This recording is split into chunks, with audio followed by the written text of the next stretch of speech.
Looking, going to throw one deep down the right sideline, intended for deep. Passes it in strong.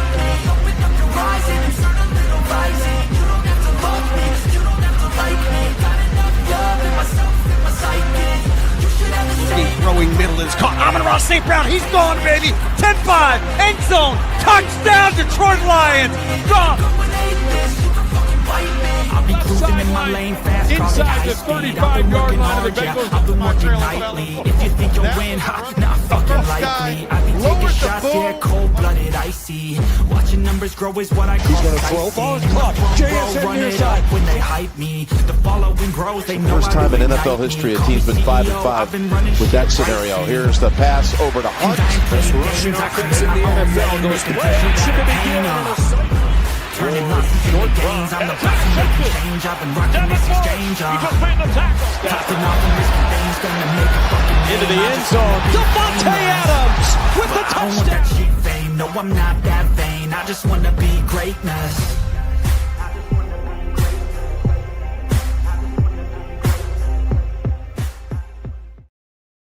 What is up, everybody? Welcome back to the DT show, State of the Steelers. And in hindsight, we're doing it in 3 different channels, guys. Welcome everybody to the show. I'm Daniel, the host, and alongside with me, as always, from In Hindsight, Nathan Hines. How you doing, my man? How's it going, buddy? Not too bad, man. It's Friday. Thank God. For some people, it might not matter. For me, it does matter. But so it's Friday today. Good to be on here, talk a little football with DJ before he heads out my way. So we're just going to kind of go over really the whole playoff bracket. Yeah. This football Friday, it's NFL Wildcard weekend. Yes, I will be in attendance. I'm going to be heading out to Pittsburgh, Pennsylvania. I'll be watching the Pittsburgh Steelers taking on the Houston Texans on Monday night on a wild card matchup. Let's be real. I mean, if we go back a little bit, one game behind, the Steelers' epic Sunday night win over the Baltimore Ravens, a game that went back and forth, got a couple of missed field goals at the end, won by the Pittsburgh Steelers field goal place kicker, named once a serial killer by Mike Tomlin, their head coach, actually gets blocked on an extra point, which gives the opportunity for the Baltimore Ravens to win with a 3-point field goal. They go down the field, wide right. Take me through your emotions. I know you're a Steelers fan. For those that are watching that don't know, we both are actually Steeler fans. But what was your emotions like during that moment? And did you call your buddy Z, who's a Baltimore Ravens fan, and how was his emotions during that moment? It's a great question. Well, when Boz missed the extra point, I thought it was over. I thought they lost. Mm-hmm. Just given the fact of there still being a minute, our secondary was very suspect during that, and I just did not have the trust in that. I mean, all they get was in field goal range to win the football game, and Baltimore's a team that's capable of doing that within 50 seconds. So I thought it was over, honestly, and then I just kind of walked away from it, and then I just waited for them to kick, and then my reaction was just kind of, I think what every other fan's reaction was, honestly. I was stunned that Tyler Lute missed it, but at the same time, it's kind of known as one of the most difficult stadiums to kick in, and he's a rookie kicker, so there's a lot of pressure there. Very situational for a rookie kicker. But really on that 4th and 7, man, I don't know how Jalen Ramsey didn't knock that ball out of his hands. Yeah. I genuinely don't know how he did not make a play on that ball. Mm-hmm. And it's remarkable to me that when you have Likely there, you have Ramsey coming over, and I forget what corner, who was it, Asante Samuel or somebody? Yeah. That was in that range. And so you had the help safety there, but it's like, how do you not break that pass up? I feel like Minkah Fitzpatrick would have. Well, I genuinely feel like that's a Minkah type play to knock that out on 4th down, because he's done that so much. For sure. I was sick to my stomach on what Raj did, seeing the emotion there, and I'm like, man,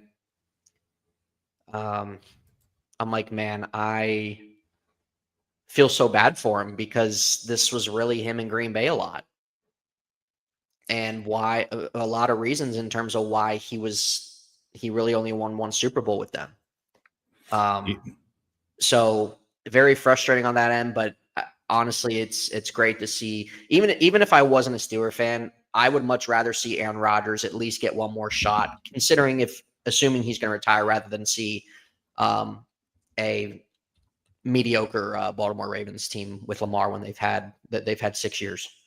So yeah, I mean, it really, the one thing that shocked me though was the fact that, and we talked about that before, is when the Steelers played them before, I was like, hey, there's going to be a matchup at the end.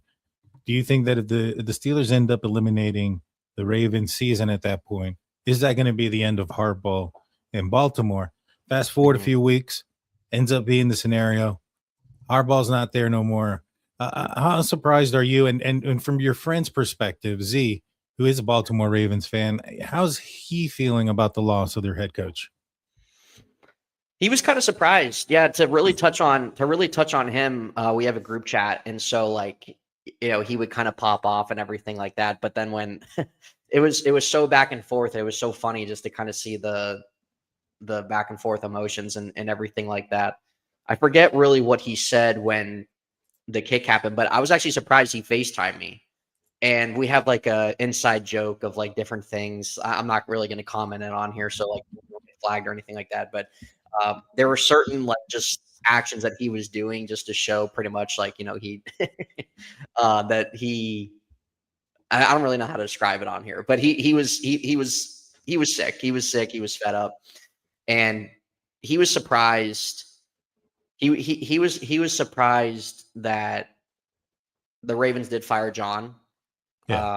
Just because of the fact that he felt that he's somebody who thought Mike McDonald should have got promoted, that they should have let John go after their playoff loss last year and move Mike McDonald into the next position, which looking at it, should have been the right decision. So he personally thought that they should have, if they keep John, okay, you move off Zach Orr and some of your coaching staff, but get somebody in there that can be seasoned to kind of take over within a year or two.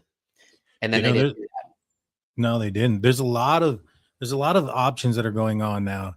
At the time of his firing, it was reported that there was 7 different teams that had reached out to him as for their possible coaching vacancy. And I say possible because at the time there was only 7 teams that had vacant head coaching positions, and the Baltimore Ravens were one. So I doubt they were reaching back out to hiring him.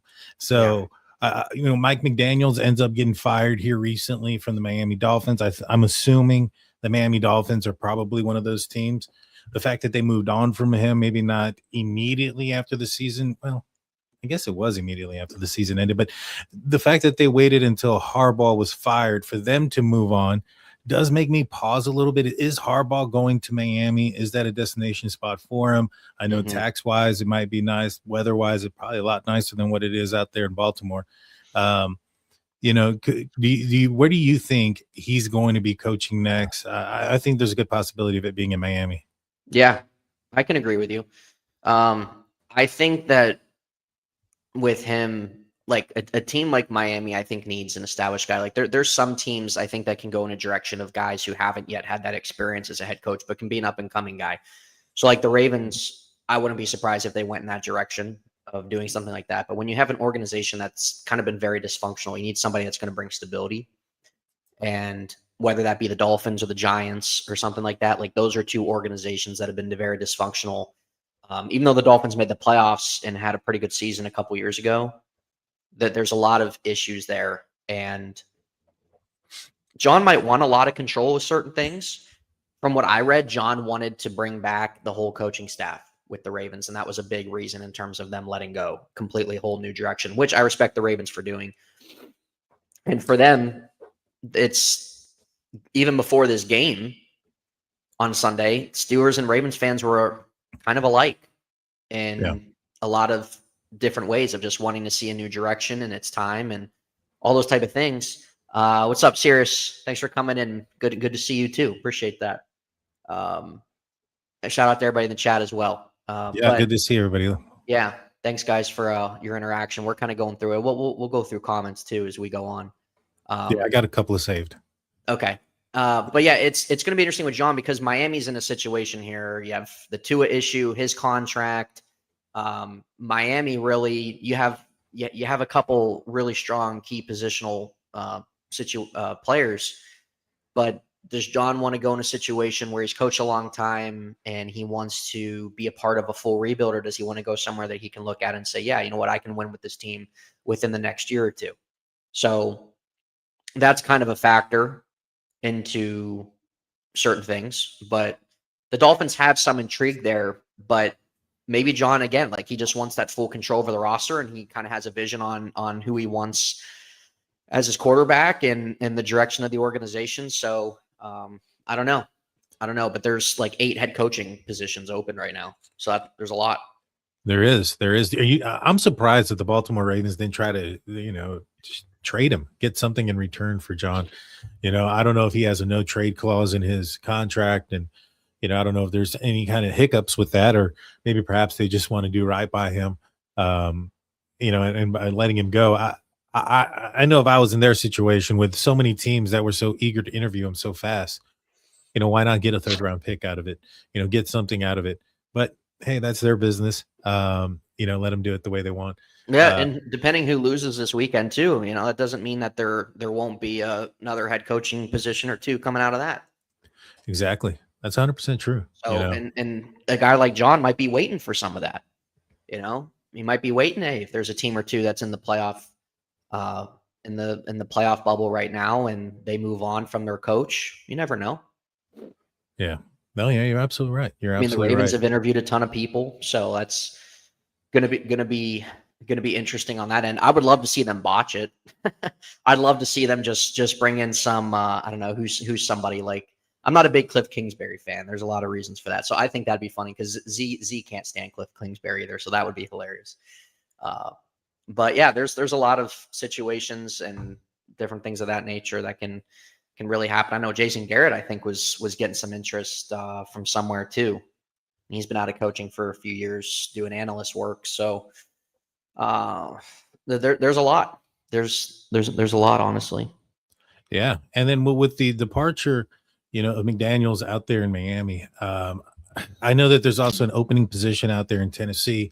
The Arthur Smith, the offensive coordinator for the Pittsburgh Steelers, has been one of the guys that has been requested to interview for that position. He used to be their offensive coordinator before he left to become the head coach of the Atlanta Falcons for a couple of years there before becoming the Steelers offensive coordinator.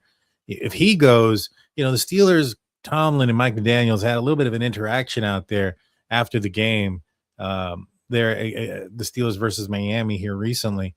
I wouldn't mind seeing that happen. I wouldn't mind seeing if Arthur Smith goes, bringing in somebody like McDaniels into the Pittsburgh Steelers, give that offense a little bit of imagination, so to speak. I don't know if Rodgers is the right quarterback to pair up with that. If Rodgers ends up going back, to the Pittsburgh Steelers for that's a good year. point. Like if you're Aaron, do you want to learn a whole new thing? That's true. That's another thing too. I think Arthur Smith's gotten a little bit too much hate this year. He's not my cup of tea necessarily in terms of how he likes to conduct an offense. And I don't really think in terms of really how he does things. Like we really even saw a lot of that play out this year. But if he does honestly, I don't think he will, but if he would for some reason, like they have some options out there. I think more than likely it's going to be Terrell Austin that goes, which he should go. I've been saying that for 4 years. I never even agreed with them hiring him in the first place. Good possibility. Well, let's break down some of these games. So let's talk about the first one that's coming up. It's going to be the Los Angeles Rams at the Carolina Panthers. The Los Angeles Rams were first place in the NFC conference not too long ago. Now they find themselves. We're getting there, Messi. Relax. Yeah, exactly. They come to a situation now where the Los Angeles Rams are traveling to Carolina, who just got. They had a competitive game or two in the last couple of weeks. It was a win and they're in for the last 2 weeks for the Carolina Panthers, and they lost both games. If it wasn't for the Atlanta Falcons winning against the New Orleans Saints, it would have been the Tampa Bay Buccaneers in this position. Good for me because I had $100 bet going on which team would go further this year, the Steelers or Tampa Bay, and it went right down to the wire. So I won that. I also won two fantasy football leagues, including the one that I'm in with you. Yes. So it's been a very successful year. Definitely big wins at the end of the season for sure. Yes, well, and I want that to continue with my team. Well, anywho, Rams are going in. I think this is the Rams are 10.5 point favorites. I mean, 10.5 point underdogs at home. I think that didn't they play earlier this season, both these teams, and didn't Carolina beat the Rams? I think they did. Hang on a second. I love this Messi guy. Hang on. All right, you want to hear about the Bears? We're gonna get there, bro. If you want to hear about the Bears that bad, there's other content that strictly talks about the Bears. We're gonna get there. We're Steeler fans, so we also kind of talked a little bit about them. Okay, we're gonna get there. We're gonna get there. We'll get there. And so and I might say some things just to piss you off. Okay, for fun. Yeah, I did gamble. I gambled quite a bit, actually. I gotta call that 1-800 gambling right now. But I won this year. I won, so it's all good. But yeah, Carolina already beat the Rams. They're looking to make it 2 in a row. It's very difficult to beat the same team twice, especially a team that's very successful, a team that's as strong as the Los Angeles Rams. But do you think they can, are you seeing a 10.5 point win? Are you seeing a blowout here? I think it's possible. It's definitely possible. If you're the Carolina Panthers, all things considered, I think you're a little bit ahead of schedule going into the year. You win the NFC North. You had a losing record, of course. This freaking guy. The NFC, they win the NFC South. The NFC South was crap. But I do think that if you're the Panthers, you still have to feel good. You won your division. You got in the playoffs. I think you're a little ahead of schedule than what you projected. But it's not in their favor. They have a home game. Obviously, it's not in their favor. The Rams are arguably the best team in the league, even though they're a wild card. It's very likely, given the Rams' experience, Sean McVay, Matt Stafford, and everything, that in this with Bryce Young, and this is a young Panthers team, it could end up getting blown out. Honestly, I think that this is really the only game that lacks intrigue to me in the playoffs. So it's possible. I haven't looked at the spread or anything like that. Well, I mean, that game, I'm just kind of looking through it real quick. That's the highest spread. Obviously, I don't think anybody was going to be surprised. The San Francisco and the 49ers is the next one that has the higher spread, which I'm a little bit taken back by that, to be honest with you. But yeah, this one's got the widest spread, so I'm not surprised that it's like that. I wish this game was on Monday night, to be honest with you. But it is what it is. What type of score are you predicting here? I think I'm kind of on your side on maybe this potentially being a blowout, man. Honestly, I could see like 34 to 14 or something like that. Yeah, I think so too. I think this is going to be a blowout. I'm predicting somewhere around the 32 to 17 range. And I think much of that 17 comes in like junk time. Yeah. No, it's very much so. It's the least intriguing one. I don't really think there's really a whole lot of like conversation about this game, just given outside the aspects. Stafford probably gonna be your MVP. They've been in the Super Bowl. This is a young team. So it's a good step in the right direction for the Panthers, getting a playoff game like that with a young roster. And they definitely have the opportunity to get a little better this offseason. But I don't really see how anybody's picking Carolina to win this game. Double comes in saying, going to be stormy, rainy, and 20-mile-per-hour wind. Carolina can run. Their D will give them a chance. I didn't realize that the weather was going to be pretty nasty out there. The Rams coming in from a dome situation. That's definitely going to play in the favor of Carolina. We'll see if they can take advantage of it. That's what they're going to have to do if they want to win. All right, the next game, Green Bay at Chicago. I think this one's going to be a fan favorite in the live chat. Some folks have been wanting to hear about the Chicago Bears here. So Chicago Bears are... Get it over with. Yeah. It is the Green Bay Packers are 1.5-point favorites, I believe. Yeah, the Green Bay Packers are 1.5 favorites on the road. Are you shocked by that? I'm a little bit shocked. I'll be honest with you. I thought that the Bears, Bears suck. go Titans. I don't know. I don't know what's wrong with this guy. I don't know what's wrong with this guy. But to be honest, so with the Chicago Bears, I thought they've played some pretty decent football. I think their quarterback has been shaky at times. I think he's gotten better as the year progressed.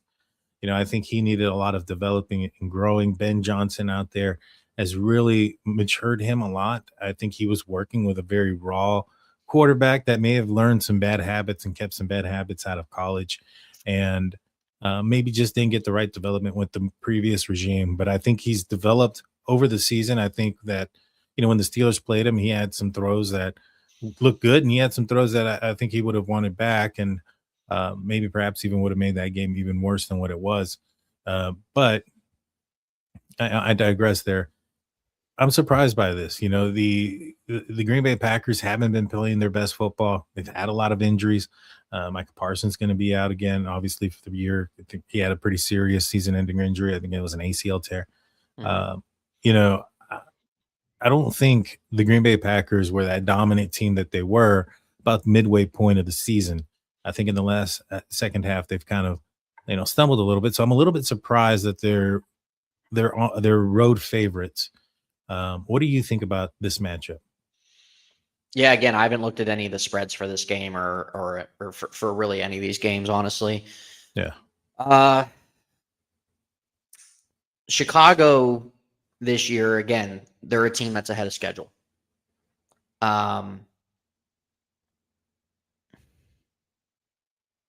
Messi's distracting me, dude. Chicago's a team that's ahead of schedule.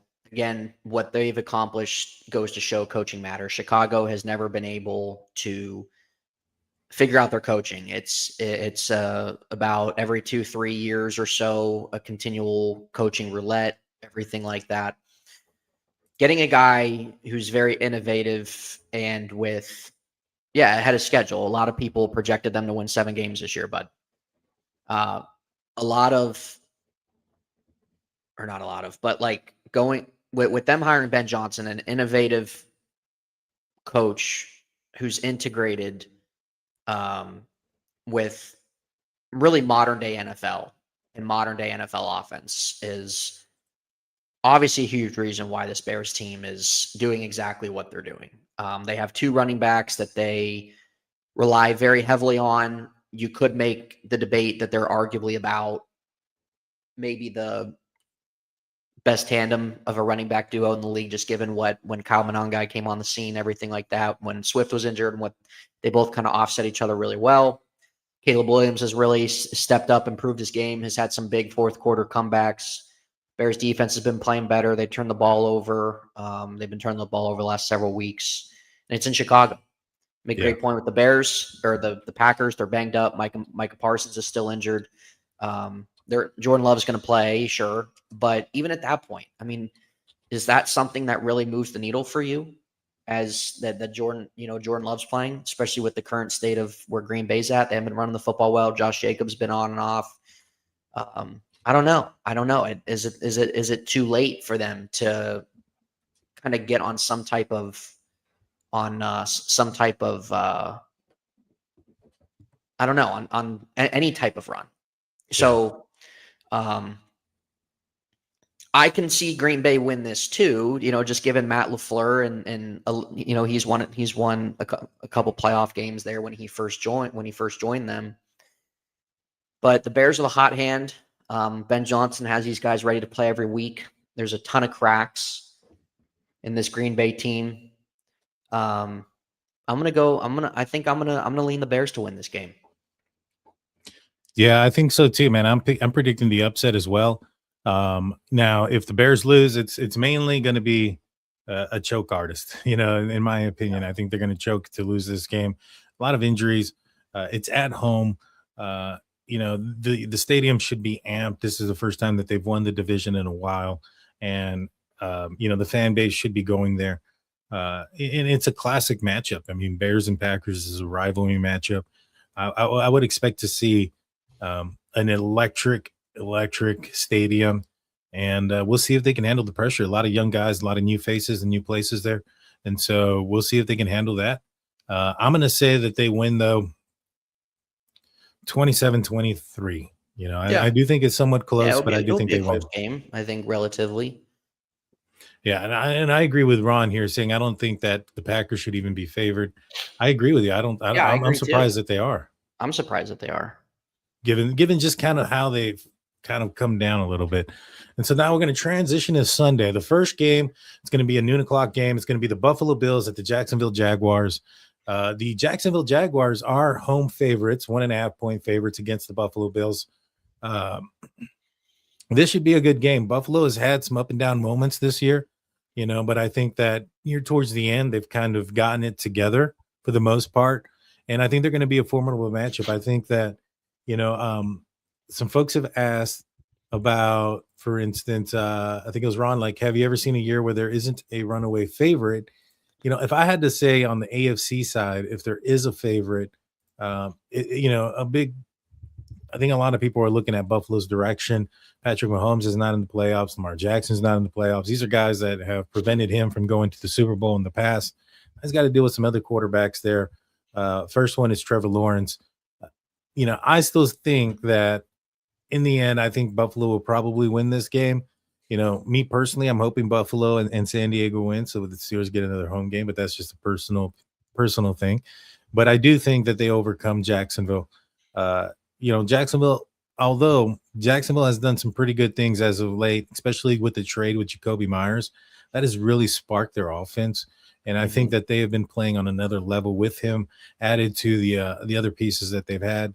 Etienne has been he's been that guy, you know, that they've needed. He's been elusive. He's gotten them yards. He was on one of my fantasy teams and made me a lot of points. And so I'm familiar with their team quite a bit. So with that being said, I still think that the better quarterback in this situation is probably going to win, but I think it's going to be a very close game. This one's probably, in my opinion, like, 26, 23, 24, somewhere around there. You know, very close game. You know, 3-point win or so. What are your thoughts and your pick on this game? Yeah, this really has the chance to be the best game of the weekend, I think, ultimately. This is Josh Allen's this is Josh Allen's opportunity to win the AFC. Yeah. Buffalo, even though they've won 11, 12 games, their offensive line's good, but they're beatable. 100% they're beatable. And Josh Allen, if he has a playoff run, it might be a situation, if he's playing Superman, I mean, really, how far can you go? Starting with round one all the way to the end with him playing Superman the whole way. Yeah. I don't know if I see that. Buffalo's defense, not very good. Jacksonville is the hottest team in the league right now. Liam Cohen's done a fantastic job. Trevor Lawrence is finally coming into his own in his fifth season, which it's taken him this amount of time. But coaching matters. Coaching matters at the end of the day. Trevor Lawrence has gone through 3-4 different starting coaches or head coaches, and Liam Cohen, you got to give him credit. A lot of people doubted him with his, especially when he did his Duval comments before the season started. This guy's a goon, but ton of credit for him, man. I'm honestly rooting for Jacksonville. I would love to see them beat the Bills. I'm not a Bills guy. I'm really not a huge Josh Allen guy. I respect him. I think he's a little overrated. But what Jacksonville's done, Jacoby Myers getting plugged in there, Brian Thomas been disappointing, whatever. But Jacksonville has a lot of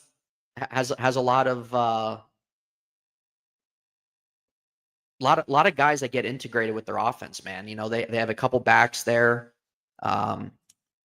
Strange is another guy that Trevor Lawrence likes. So I think with really how prone the Bills' defense is, ultimately there's a big chance, man. I think Jacksonville's going to come away with it, and I think they're going to. That'll be a good one to watch. Like Yep. you said, I think this one's going to be probably the closest matchup of the weekend. The best game, and I'll be watching it. That one's a 12 p.m. Central, 1 o'clock Eastern time kickoff. Buffalo at Jacksonville. The next game on Sunday is going to be a 3:30 p.m. Central, 4:30 kickoff. And my computer just glitched. Give me a sec. You're good. And that is going to be between the San Francisco 49ers and the Eagles. Now, this one also has a big spread here. The Eagles are favored by 6 point. They're 6-point favorites at home against the 49ers. 49ers been dealing. I think they got kind of banged up a little bit in that last game. I know Brock Purdy went down with an injury. I think he's going to end up being okay, and I think he's going to play. I'm surprised by the margin here. I would have expected more of a 3-point favorite. I think that the 49ers have done well. In fact, they were in it towards the end. They were one of the teams that could have possibly ended up with first place in the NFC. So 6-point favorites. It's in Philadelphia. Philadelphia is a hard place to win. 49ers have to travel across the country. The only thing that's good for them about this traveling is that the game's at 4:30 local time, and so it's not too early in the day for them. But I think that in Philadelphia, it's a hard place to win. I think the Eagles are going to take care of business. I'm not sure they're going to win by 6, though. I don't know if they'll cover the 6 points, but I think they'll end up winning. This game, there's going to be some more points. I think they're going to have to put up points. So I'm going to go somewhere around 27-32, somewhere around there with the Philadelphia Eagle win. Where are you at on this game? Yeah, I'm in the same boat. I'm in the same boat as pretty much most of the chat here. Ton of credit, man. San Francisco, most banged up team all season, found ways to win. Pretty remarkable stuff. It's tough having to go from there to Philly. Philly's healthy. They're a healthier team.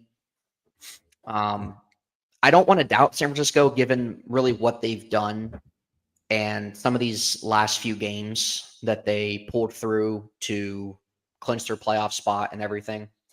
So I don't really want to doubt San Francisco on that end, but it's tough going into Philly, a team trying to defend their house, and they're the healthier team too at this point, and the playoffs is a complete different ball game. So I think it should be close, you would think, relatively. Saquon Barkley's been a massive letdown. As you know, Christian McCaffrey's, that's the thing. Like, it's hard for me to doubt them, man, given everything that they've gone through and have persevered this year. I 100% think that they can go into Philadelphia and win, though. I absolutely do think that they can. I think they're coached well enough to do that. I think they have enough balanced of an offense to do that. But it's tough to do that ultimately. So I'm gonna lean Philly too. But I think it's gonna be closer. It's gonna be a little closer though. Yeah. I don't think. Yeah, that spread. I don't know. I don't like it. They only put the over under at 44.5 points on that game. Yeah. I don't know. I mean, Philadelphia's offense is not been what it was like last year. They're missing some of the explosion there. It's taken a little bit for Brown to get going. Like as you mentioned, Saquon Barkley hasn't been the piece he was last year either. And I think even Hurts has taken a step back. So we'll see how it goes. But 44.5 points for these two teams, I don't know. I mean, maybe. And then let's go to the Sunday night game. This one's going to be huge. This is going to be the Los Angeles Chargers taking on the New England Patriots in Gillette, in Foxborough. The Patriots are 3.5-point favorites in this game. This is going to be a good matchup. This is going to be a good test to see where the Patriots really are. A lot of the I guess the talk has been that they've done really good this year, but they've also not had the strongest of schedules. And so I think Mike Vrabel has done an excellent job out there in New England. Mm-hmm. I think that he's made them a very competent, fundamental football team. And I mean, they rattled off 9, 10, 11 games there in a row. I think they got a guy in May. This will be a moment to see, how they can handle the pressure. This is the first time they're all in the playoffs together since joining the league for Drake May and some of the guys that are around him. And so, you know, I think they'll end up taking care of business. Foxborough is a hard place to play. Los Angeles having to travel across the country, go from a stadium into probably a much colder atmosphere in New England at night. I just think that everything's kind of favoring towards the Patriots, and they're going to end up winning this game. Yeah. What are your thoughts? Yeah, I hear you, man. This is huge for New England. First playoff game in 5-6 years. Vrabel, another guy, very well could win Coach of the Year. I wouldn't be surprised though if the Chargers went in and upset them though. I mean, Justin Herbert is due to win his first playoff game. Jim Harbaugh has kind of been there, done that a little bit. But the thing with the Chargers though, man, they're just so banged up on their offensive line. It's been a disaster for them all season. New England has just that they have been when we talk consistency, because when we look at the NFL this year, there really hasn't been a lot of it.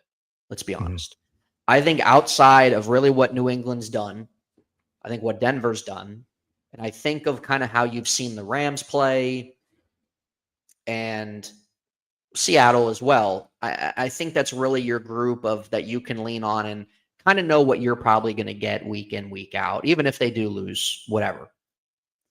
Other than that, like it's been a big pond of teams that really anyone can beat anybody ultimately. And that's really how a lot of the league's been this year, which is a good thing. So with that being said, there's a ton of factors that you can make the case of why you think the Chargers are going to win or whatnot. But I'm on the New England train too. Drake May has transitioned into somebody that you have a ton of confidence in being your franchise quarterback after the last 4 or 5 years of not really having anybody. And again, it just goes to show why coaching matters. I don't know why there's people out there that don't really put an emphasis on coaching. Coaching matters, man. And this is why when you have teams like Cleveland and the Cardinals and the list goes on a handful of organizations, the Jets, they just go through constantly different coach after coach after coach after coach after coach after coach. And it's exactly why that they can't sustain themselves. They have no stability there. So with New England, Belichick leaves, they bring Gerard Mayo. I'm usually a guy that likes to at least give a few years, but Gerard Mayo, it just wasn't connecting. Mike Vrabel, established guy, got to an AFC championship, got more out of what he was dealt with in Tennessee, and former player for the Patriots. Already has a great relationship there. So Jim Harbaugh's a great coach too in his own right. This is, I honestly hate to say I feel like every game can be close because it could, but there's at least going to be another game that's honestly not going to be close. I don't know if it's going to be this one or not, but I'm excited about this one. I think this is a great matchup to put on Sunday night. Yeah. And New England fans, they haven't been to the playoffs in 4 or 5 years, so this is kind of something that they've been ready for. Even though they were fine taking a break after all those years with Tom Brady, but regardless, this is another very intriguing matchup. But there's going to be one game though that we look at as we've gone through this outside the Panthers and Rams game that's just going to end up being a dumpster fire. It isn't going to be enjoyable. Could be, very well could be. It's going to be interesting. And so we'll move on to the Monday night game, the last game on the schedule. What do you think first and foremost about the NFL hosting Monday night games? I mean, I know that the Steelers were open to it because they just played the Baltimore Ravens, a very physical matchup, so they get an extra day of healing. But that also limits you and puts you at a disadvantage going into the following week because there are no other teams that are playing on Monday night. So if you're playing a Saturday night, a team that played on Saturday, which I don't know if they can because I think Saturdays are NFC teams. So no, they're going to play a Sunday game opponent. They still get a day or more rest than the Steelers. What do you think about the NFL going to a Monday night game? Axeman, it's a great point there, man. Thanks for pointing that out. Absolutely. Well, the way the NFL is doing this with the extra wild card, I mean, they've been doing a Monday night game really since they added that extra wild card spot. Yeah. They could, I mean, I guess like they could put a 1:00 game on a Saturday and have 3-3 if they weren't going to do Monday night, but it honestly doesn't bother me, man. It's a playoffs. this is a professional, you're a professional team. I understand the disadvantage on that end if some type of implication happens with the team that played 2 days before you did. But you know what? It is what it is. Suck it up. No excuses, man. So if you're the Steelers, hey, this is what it is. You guys have dealt with adversity. Same with the Texans. The Texans are as well, besides the Jacksonville Jaguars, hottest team in the league right now. So it's the way it is. The playoffs, some things go your way, some things you don't. Some things don't. You got to overcome that. So that's the grind of it. So I don't mind it. I'm fine that they play Monday night. I think it's fine as well if they would have a 1:00 game on a Saturday and do 3-3, but it is what it is. I don't really put too much thought into it, honestly. That's just me. See, the only thing I don't like about it is that they have to travel. The Steelers aren't a good team on the road, especially like on Thursday nights where it's a short week. And so if they're traveling and they have to go somewhere on Sunday, let's just say that's to New England or whoever.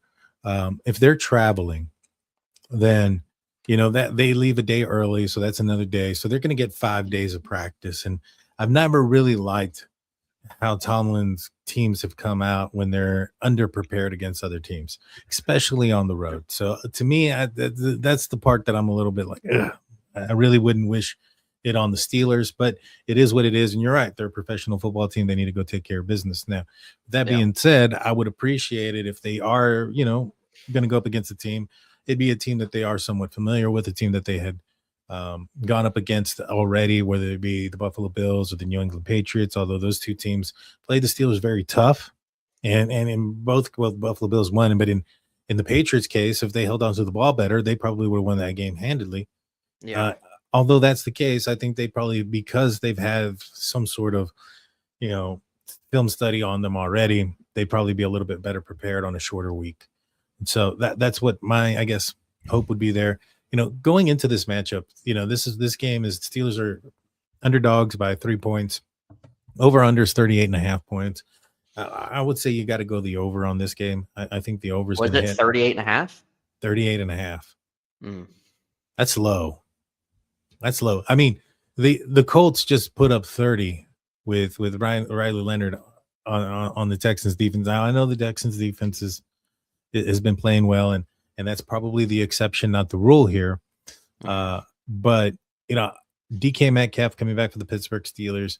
I think the Steelers team is probably the healthiest it's been all year because of a couple of different things. I think TJ Watt having to take off a few weeks there due to the whole lung issue that he had. He's come back, as he said, his legs feel better than they ever had at this late of the season. DK Metcalf having the last 2 games off due to suspension. He's coming back fresh. He's pissed off. I don't know if you saw the video of him in practice earlier. He was the only player on the Steelers team running around there with a helmet on.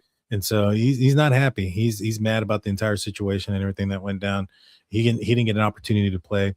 Aaron Rodgers, he's playing meaningful football in January. This is exactly what he wanted, and they're playing for the head coach, guy that had fired Tomlin chance not too long ago, ring through Acrisure Stadium. So, I think that I think the Steelers are going to end up probably winning this game. It's Monday night.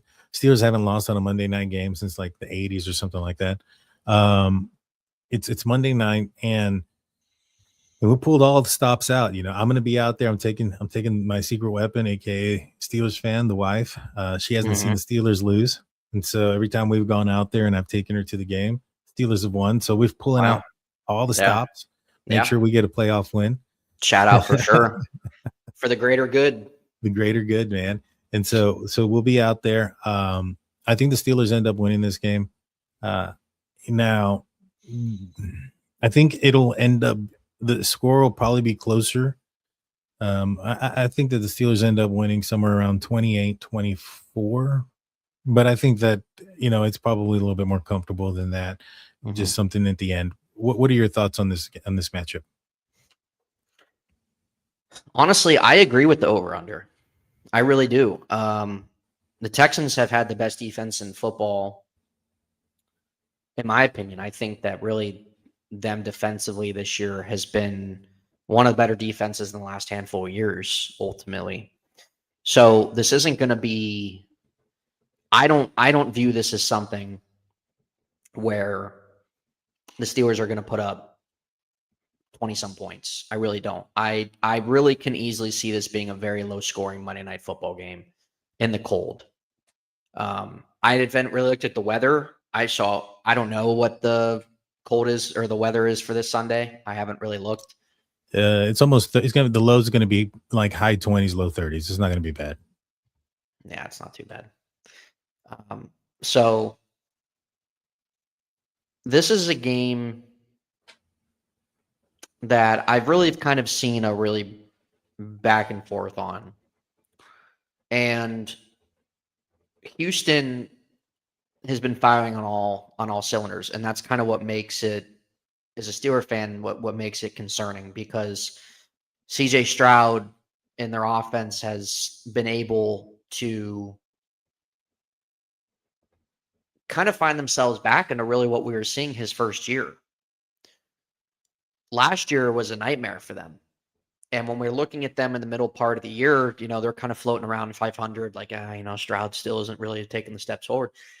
But what they've been doing, like I really think that they've been one of the biggest surprises the second half of the season.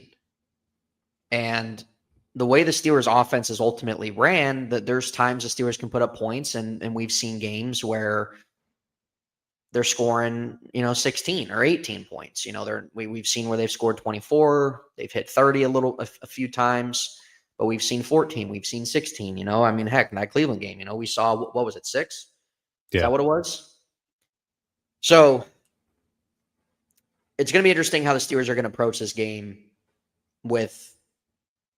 given the Texans defense, what they're going to do. The Steelers offensive line is really going to have to step up. This might be their biggest test all season from a defensive standpoint on who they're playing.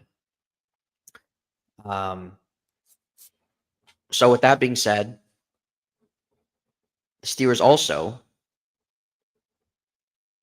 are 12-0 at home on Monday Night Football. Yeah. And they win on Monday Night Football. The Steelers also have won 4 out of 5. And they're coming off a big win, of course, last week. Aaron Rodgers has not been in the playoffs the last 4 years. And DK Metcalf's back, which is big for their offense. And I think besides the Bears, the Steelers have arguably the best running back duo in the NFL, especially from a receiving standpoint. This is a situation where I think the Steelers offense can beat the Texans defense on their short throws and on getting Jalen Warren and Kenneth Gainwell involved in their pass game.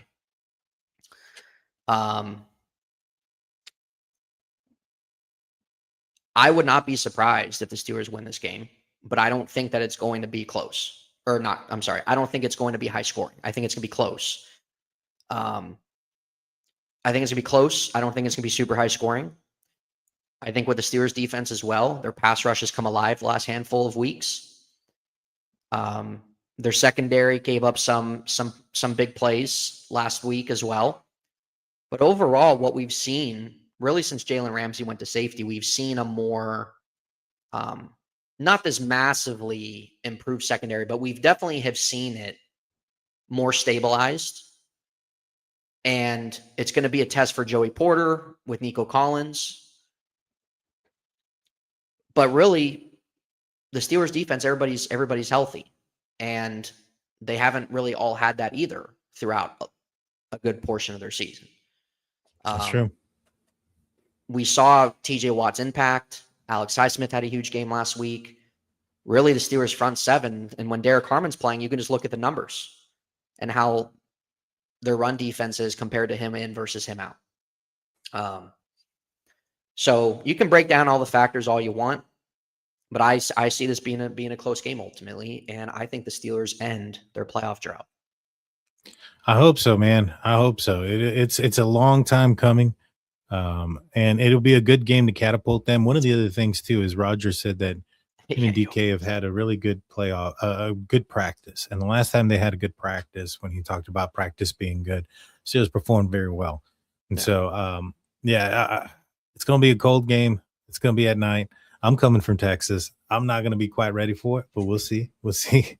Ron Mexico comes in with $5 coming in and says, "Fly, Eagles, fly." I want to hear those words, DT. Love to see it. Love to see it. No, not against it. Not against it. So a couple of things real quick. I want to talk about Seattle, and I also want to talk about the Broncos, since they're the two teams that are in the playoffs. They got the bye week and are moving on. Sure. But first, Afton mentions that the Ravens interviewed Stefanski. What do you think about that? This is actually the first time I hear of it, but that's actually a great kind of comment there. So what's funny is a lot of the Ravens fans wanted John Harbaugh gone, and it correlates and is very reminiscent to how a lot of Steelers fans want to move off Mike Tomlin. So there's really there's a few intriguing names that I know Ravens fans like, especially my buddy. But here's the thing, is that the fans, whoever the Ravens hire, the fans, whether they're going to like it or not, who knows? Because we don't know who they're going to hire, who they're going to go with. But as my friend Z said, the grass isn't always greener on the other side. And that's true. And it's not. John Harbaugh being there 18 years is a long time. They have only won 3 playoff games in the last 10 years as well. They had a very disappointing season this year. So I get it. I understand that. And I understand why Raven fans want to go in a different direction. But you have to really see it play out. So whether it's going to be an upcoming guy who has not been a head coach yet, or if it's going to be somebody who has been before, we don't know. And he made a good point, just that the grass isn't always greener.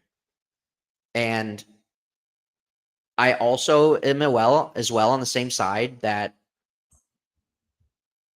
you can't be scared for change. You have to embrace that. And if things don't work, they don't work ultimately. But with the way that the Ravens coaching staff was being constructed, and they let Mike McDonald go 2 years ago, yeah, it's very understandable why a lot of fans want to go in a different direction. So Stefanski's interesting, and it'd be interesting to see him hop to a different team. But just because the Ravens are going in a different direction and different coaching staff, that doesn't mean that it's going to work out. And you can say that about any organization. But there's a lot of interesting teams or interesting names out there for them. So it would be interesting to see Stefanski kind of hop to a new another division or another divisional team. So we'll see. You know, I mean, from what it was said, the Ravens might want to go in a way of more of an offensive perspective to adapt Lamar's game, to, I don't know, get whatever the hell they want out of him. I don't know. Yeah. So we'll see. I mean, they've interviewed a handful of guys. So I don't know, honestly. Yeah. It'll be interesting. It'll be interesting which route they go. I think they're going to try to look for an offensive-minded head coach. I mean, if they're they might wait too until playoffs, till all the dust settles. Be the smartest thing to do, in my opinion. And honestly, what? I mean, there's really no rush. Like, all these teams, like, yeah, you do your due diligence or whatever, but there's really no rush or anything, honestly. Yeah. All righty. So let's look at these teams that don't play this weekend. They got the bye week. They got an automatic win and an advancement to the divisional playoff game. And we're going to start off with the Seattle Seahawks. Now, based on the way we kind of predicted things and how things were going to go, it looks like they'll be taking on the Los Angeles Rams again for, I think, what's that, like a third time? I think they're in the same division. So, yeah, they'd be playing for the third time. If Green Bay or San Francisco, unless, Green Bay or San Francisco end up winning, I think it's most likely going to be the Rams. I think the Rams are going to, beat Carolina. I think San Francisco can beat the Eagles. So it's probably going to be one of those two teams. Either way, it's most likely going to be a divisional rivalry game again, between Seattle and either the Rams or San Francisco. Crazy way that's going to end up. But I'm assuming if you're Seattle, you like those odds, you like that matchup. You're familiar with both of those teams, and you get an extra week to prepare for either one of them. And it's not like you have to go to the drawing board and go up against, like, for instance, the Steelers talked a lot this week about going up against Houston, where they haven't played a lot of teams that played Houston. Like, for instance, at the time when they played the Colts, I don't think the Colts have played Houston. So when they were watching the Colts film, Houston wasn't, part of that film study. And so they hadn't played them this year. That's not the case with Seattle. They've played both San Francisco and Los Angeles twice already. How confident would you be if you're a Seattle Seahawks fan, knowing that you're most likely going to play a divisional foe come the first week? Before I answer that, here's a question for S-Dubs here. Yeah. How confident are you in Sam Darnold in Sam Darnold's first playoff game with the Seahawks? I'm just curious, especially given, what happened last year. So, because last year, I'm not trying to compare, but last year, Minnesota also had one of the best offenses in the NFL and had a great record, and Sam Darnold had a career year. So I'm just curious on how you feel. With that being said, what was your question? Like, how I feel about Seattle? Yeah, how do you feel about Seattle? Like, if you were a Seattle Seahawks fan, how confident would you be knowing that your most likely first matchup is going to be against a divisional rival who's played a game already? You're going to be, a week off and on break. 10%. Okay. And so, given what she just said, given the fact that these are going to be teams that know your team and what you want to do, how confident are you going into a divisional game against a divisional team, a divisional wildcard game? The great thing with Seattle, they have a great home field advantage, and so they're gonna have that. So that's a huge plus. They have one of the best defenses in the NFL, which is a huge plus. They've had the best receiver in the NFL this year. They have one of the best passing games in the league, which is great.